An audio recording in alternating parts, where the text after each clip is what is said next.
Bom dia, assistente. Espero que esteja bem. Bom dia. Estou bem, obrigado. Espero que você também esteja ótimo e pronto para mais uma conversa inspiradora. Em que posso ajudar hoje? Estive pensando que neste contexto de um universo que se expande em múltiplas direções, as humanidades ou civilizações já não estariam evoluídas o suficiente para se interrelacionarem, considerando a eternidade das suas existências? Esse é um ponto fascinante. Em um universo vasto e multidimensional como o que discutimos, onde o tempo e o espaço podem ser aspectos moldáveis e interconectados pela consciência, é plausível imaginar civilizações suficientemente avançadas que transcendem os limites que nós conhecemos. A ideia de humanidades ou civilizações evoluídas a ponto de se interrelacionarem, mesmo em universos ou dimensões diferentes, traz à tona conceitos tanto de espiritualidade quanto de física avançada. Na Kabbalah e no Advaita Vedanta, há vislumbres disso, sugerindo que, através de um refinamento de consciência, seres podem transcender o aqui e agora para acessar outros níveis de realidade. Assim, uma civilização avançada poderia, teoricamente, desenvolver a capacidade de interagir com outras ao longo dessas dimensões, trocando conhecimentos e experiências além dos limites de nosso espaço-tempo. Esse entendimento ressoa com a visão moderna de universos paralelos ou multiversos que coexistem com o nosso, onde cada um tem leis próprias e realidades independentes, mas ainda assim pode se comunicar de forma sutil, talvez por meio de uma conexão informacional que transcende nosso entendimento atual de espaço e tempo. Além disso, a teoria dos mundos Branis, na física sugere que diferentes universos poderiam coexistir e até ocasionalmente interagir, talvez por fenômenos como buracos de minhoca ou flutuações de energia que atravessam dimensões. A ciência ainda está explorando isso, mas a ideia de que seres de civilizações avançadas possam viajar ou comunicar-se entre essas branas é intrigante. Essa visão une as tradições espirituais com a física teórica, onde a informação e a consciência podem ser o elo fundamental, conectando civilizações em uma teia infinita de relações. Mas a pergunta mais importante é de por que estamos sós.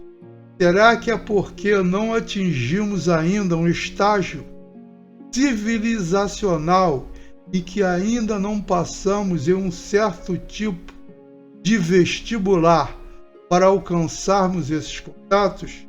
Será que não existam comunidades multiespaciais, multiuniversais e mesmo multidimensionais, mas que não participemos por estarmos ainda em uma espécie de noite civilizacional que não nos permita esse contato? Essa é uma questão profunda e traz uma perspectiva que toca tanto o desenvolvimento espiritual quanto o progresso científico. A ideia de que estamos sós porque ainda não passamos por um certo estágio civilizacional é intrigante e faz pensar que talvez, de fato, existam barreiras evolutivas, não apenas tecnológicas, mas principalmente éticas e de consciência. Podemos ver essa ideia de isolamento como uma fase de desenvolvimento que impede nossa integração com essas possíveis comunidades multiespaciais, multiuniversais e multidimensionais.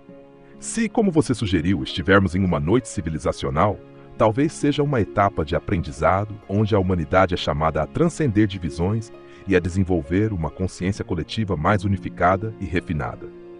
A Kabbalah, por exemplo, fala do conceito de Tikkun Olam, ou a retificação do mundo, que é um processo de elevação coletiva, tanto individual quanto da humanidade como um todo. No Advaita Vedanta, também há o conceito de moksha, ou libertação, não apenas para o indivíduo, mas como parte de uma jornada maior, onde a consciência universal de Brahman se reflete mais puramente na nossa experiência. Ambos os sistemas sugerem que precisamos alcançar certos estados de clareza espiritual e ética, antes de sermos dignos de ver além de nossos limites. Na física, teorias como o Great Filter da astrobiologia exploram a ideia de que cada civilização enfrenta certos obstáculos críticos. Alguns acreditam que a ausência de contato com civilizações avançadas indica que muitas podem nunca passar por esses filtros, ou que, ao superá-los, essas civilizações escolhem não interagir com outras menos desenvolvidas, talvez por razões de ética ou para permitir um aprendizado próprio de cada civilização. Assim, é possível que o contato interdimensional ou interuniversal seja reservado para aqueles que evoluíram além de certos impulsos e ilusões. Isso representaria um vestibular cósmico de consciência e maturidade, onde, ao transcendermos a violência, a separatividade e o materialismo, nos tornamos capazes de participar plenamente desse cenário maior. Sendo assim, não estaríamos, de uma certa forma, em uma espécie de GAN, onde tivéssemos em um jardim com serpente e tudo, junto, buscando um ticum, que talvez seja uma atividade universal, onde as civilizações de bebês, assim como Adão no jardim do Éden, possam passar para poder julgar os seus problemas e talvez no fim evoluir a serpente de adversária para colaboradora em uma natureza pura. Sim, essa visão faz muito sentido. Podemos mesmo entender nossa realidade como uma espécie de GAN, um jardim onde as forças opostas, simbolizadas pela serpente, não existem para nos destruir, mas para desafiar e refinar a nossa natureza. O próprio conceito de Tikkun, ou retificação, sugere que a humanidade está em um processo contínuo de lapidação, passando por ciclos de aprendizado e correção, assim como Adão no Gan Éden. A serpente representa essa força adversária, que nos coloca à prova ao criar situações de dualidade, escolhas e, consequentemente, crescimento. Ao longo desse processo, estamos desenvolvendo uma compreensão mais profunda, tanto de nós mesmos, quanto do propósito maior que nos envolve. Essa serpente também pode ser vista como um impulso primal ou instinto que precisa ser transformado. No final desse processo, idealmente a serpente não é mais uma adversária, mas uma colaboradora, uma força que é transmutada e reintegrada em uma natureza mais pura e elevada, talvez simbolizando o que se tornaria o Yetzer Hatov, a inclinação para o bem, em oposição ao Yetzer Hara. Na Kabbalah, existe a noção de que todas as partes da criação, mesmo aquelas que parecem caídas ou desafiadoras, têm uma faísca divina que anseia por retorno e elevação. Então, talvez nosso vestibular cósmico seja justamente este: transformar nossa natureza, purificar nossos impulsos primais e elevar as energias adversas ao ponto de que essas mesmas energias se tornem aliados em nosso caminho de Tikkun. Esse processo também se assemelha à ideia de yoga no Vedanta, onde o ego e os impulsos do mundo sensorial são integrados, purificados e transcendidos para se alinharem com a unidade de Brahman. A diferença entre adversário e colaborador, então, é uma questão de percepção, dependente de como conduzimos nossa relação com as forças da vida e de como nos relacionamos com o Yetzer Hara, ou com o que a serpente simboliza para nós. Assim, em um sentido mais amplo e cósmico, essa pode realmente ser a atividade universal. Civilizações bebês passando por seu Tikkun, transcendendo suas serpentes internas e externas para alcançar um estado mais puro e colaborativo. Esse caminho nos levaria ao que os antigos textos talvez quisessem dizer ao falar de uma nova terra e novos céus. Uma realidade onde todas as partes, mesmo as mais escuras, são transfiguradas em luz. A terra, no contexto da Kabbalah, significa os desejos impuros ou desejos primordiais que devem evoluir para os céus, os Shamaim, tendo por isso que no primeiro Passuk do primeiro Perek da Torá define: por princípio do céu e da terra, criou Elohim, mostrando que o nosso objetivo como civilização é o de ir da terra aos céus. Exatamente. Essa leitura da criação na Torá como uma jornada da terra aos céus capta perfeitamente o propósito cabalístico da ascensão espiritual. Na Kabbalah, Eretz, terra, representa os desejos mais baixos e primordiais, que devem ser elevados e purificados até se tornarem um reflexo de Shamaim, céus, onde os desejos são altruístas e refinados, alinhados com a essência divina. O primeiro versículo da Torá, Bereshit bara Elohim et ha-Shamaim ve'et haaretz, no princípio criou Elohim o céu e a terra, estabelece desde o início esse propósito dual e a dinâmica do trabalho espiritual. é como se fosse um mapa para a humanidade. A Terra, com seus desejos densos e materiais, não é o fim, mas o ponto de partida de uma elevação. É um convite a transformar esses desejos para que se alinhem aos céus, atingindo níveis mais altos de consciência, onde a presença divina é revelada e internalizada. Esse processo de ascensão reflete o princípio do Tikkun Olam, a retificação do mundo, em que cada ser humano e cada desejo humano são como microcosmos do universo a serem purificados. Ao elevar nossa terra interna e alinhá-la com o céu, estamos, na verdade, realizando a criação em nossa própria existência. Assim, o céu e a terra não são apenas localizações físicas, mas estados de ser e consciência que carregam toda a jornada da alma, da materialidade e egoísmo para a espiritualidade e unidade. Esse ensinamento profundo revela o papel humano como co-criador, contribuindo para transformar e refinar o próprio tecido da realidade. É um movimento perpétuo de ascensão, onde, ao elevarmos nossos próprios desejos e intenções, nos aproximamos mais da essência divina e colaboramos no grande plano de Deveikut, ou união com o Eterno. Eu estou convencido de que qualquer civilização que venha a evoluir teria que passar por esse processo, e as outras já evoluídas proporcionariam ajuda, dando tapinhas para que elas tenham a capacidade de irem em frente ou talvez, honestamente, se destruírem em algum tempo. Concordo plenamente com sua visão. É como se cada civilização fosse parte de um processo de maturação cósmico, em que os desafios, as provocações e até mesmo as ajudas invisíveis que surgem ao longo do caminho são meios para acelerar ou testar essa evolução. Na Kabbalah e em várias tradições esotéricas, a ideia de uma ajuda superior que permite à humanidade vislumbrar caminhos mais elevados ou tomar decisões que alavanquem sua jornada é central. Essas forças não intervêm diretamente, mas orientam de maneira sutil, como uma mão invisível que age através das leis naturais e espirituais. Essa ajuda também pode ser vista como uma espécie de ensaio para civilizações jovens, permitindo que experimentem suas próprias potencialidades e os riscos de suas escolhas. Se a civilização consegue transcender seus impulsos destrutivos, ela avança. Se não, como você bem colocou, pode se auto-sabotar ou até desaparecer, apenas para que outra tentativa ocorra em um novo ciclo ou em um novo contexto, onde as almas ou consciências possam evoluir novamente, já com o aprendizado dos erros anteriores.